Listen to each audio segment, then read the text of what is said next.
Kehidupan apapun yang mengalami kematian di dunia ini adalah singkat dan penuh dengan penderitaan yang tidak dapat dihitung maupun diukur.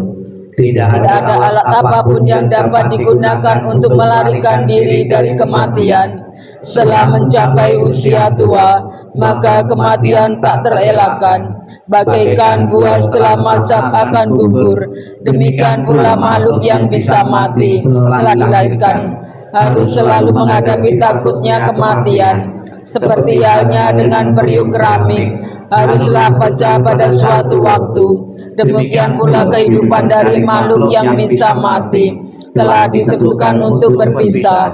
Para remaja dan pemuda yang bijaksana, yang bodoh, semua ini berada di bawah bayang-bayang kematian. Tiada seorang ayah pun yang dapat menyelamatkan anaknya. Tiada sanak saudara yang dapat menyelamatkan saudaranya ketika mereka harus berpisah dengan dunia ini.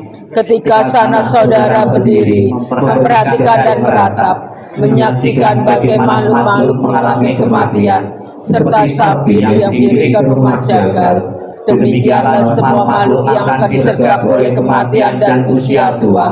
Para bijaksana setelah mengetahui sifat alami dunia ini tidak akan mengalami penderitaan, akan sia-sia jika engkau meratapi yang mati, karena engkau tidak akan pernah tahu kapan mereka datang dan kapan mereka pergi.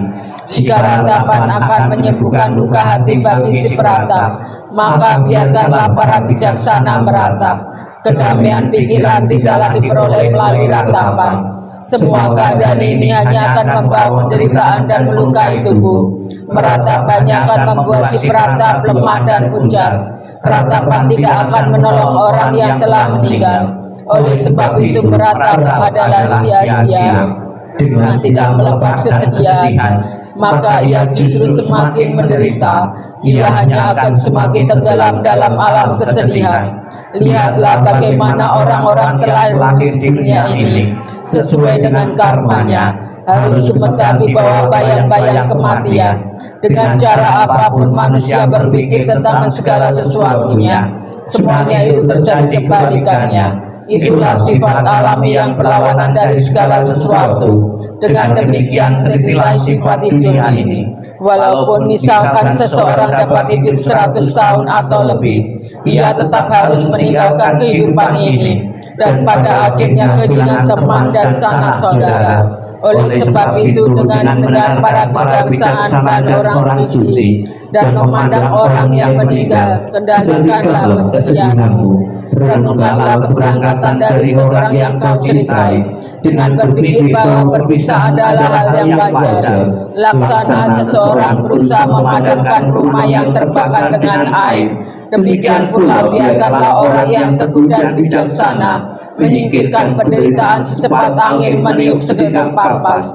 Biarkanlah seseorang yang menginginkan kebahagiaan dirinya membuang luka dari ratapan dan penderitaan yang ditanamnya sendiri. Setelah membuang luka itu dan mencapai ketenangan batin, ia akan berberkahi dan terbebas dari penderitaan, mengatasi semua kesedihan.